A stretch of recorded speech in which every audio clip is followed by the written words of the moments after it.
We're now ready to begin the question and answer portion of the program. I'm going to begin, though, by offering a question to each side of the audience here.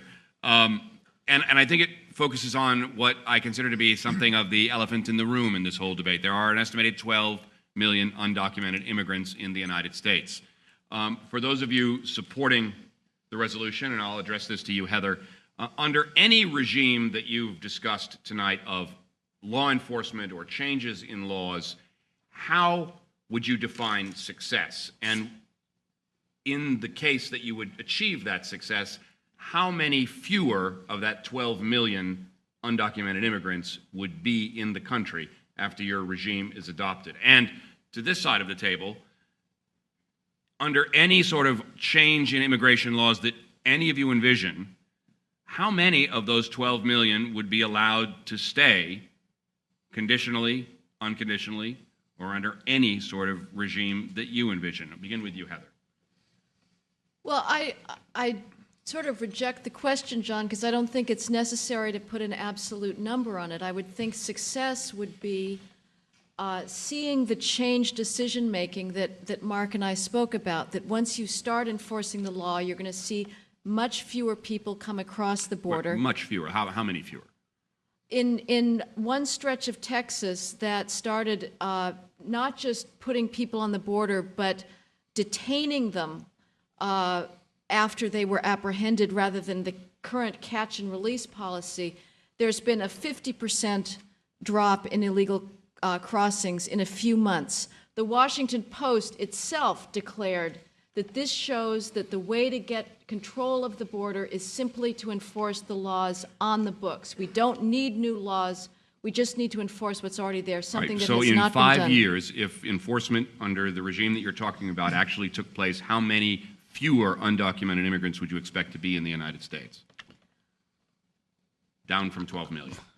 I really couldn't predict, but any fewer would be a success. Whether it would be half that, I can't say, but the fact is that right now we are sending a message to the billions of people in this world that once they get across the border, nothing happens to them.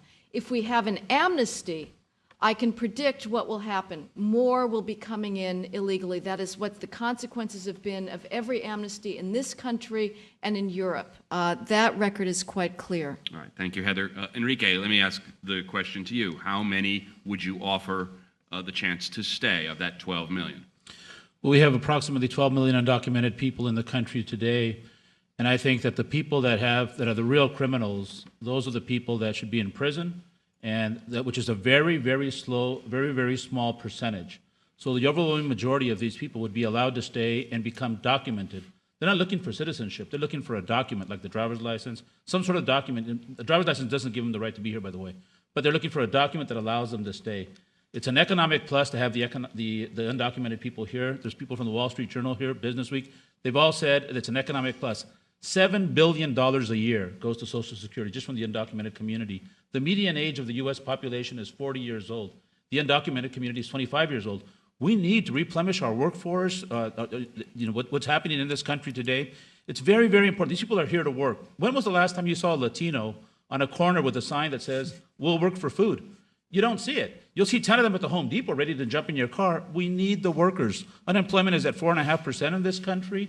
So they're an economic plus. They're a plus to the values of this country. And it's what makes this a great country, a United States of America with all the colors. And so I say the 12 million people that are here, with the exception of the criminals, which is a very, very small percentage, they should be allowed to stay and have a pathway to legalization. So very close to 12 million undocumented immigrants would be allowed a chance to become citizens under your... To have become documented. Documented citizens, all right. Jerry Orstrom has a question. He's on the left-hand side in row H. Could you stand? Thank you. Heather, I think I'll address this to you, my good friend. Given my utterly blind luck in being born American, by what moral authority can I deny that same opportunity and privilege to any of the world's other 6 billion inhabitants? And any of your colleagues are welcome to respond to that as well. I think it is what nations do. They have borders. If you're suggesting that there should be no more nations in this world, that is a very radical change. And I don't think that our neighbors to our south would agree with that either. You know, Enrique talks about our inhumane laws. Well, Mexico has about the fiercest border patrol that you can imagine, that rounds up Central Americans that are coming in transit to get through the United States.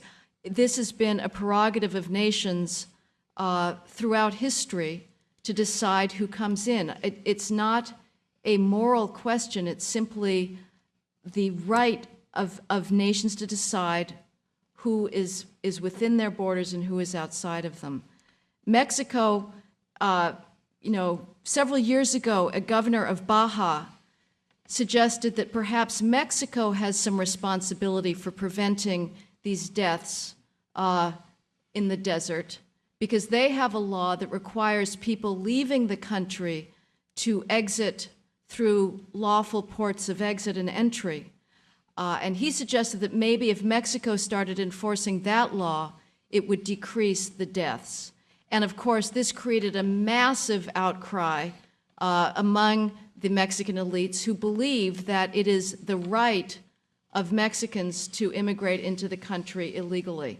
I disagree with that, and I think Mexico itself would say the same about people from Nicaragua and El Salvador. John, could I Yeah, take go a ahead, whack at Mark. that?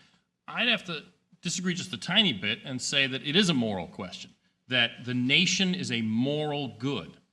Often doesn't behave morally, but that's a different question. It is, peoplehood is part of what we as human beings have programmed in us, belonging to a people.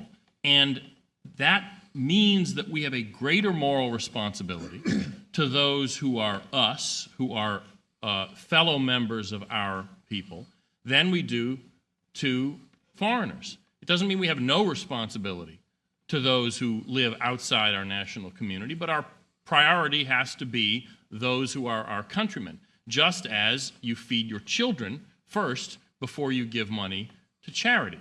And so I would submit that that arguing that everyone in the world has a right to come to the United States is itself immoral. The argument itself is morally wrong. John, if I could, Mark Krikorian, thank you very much.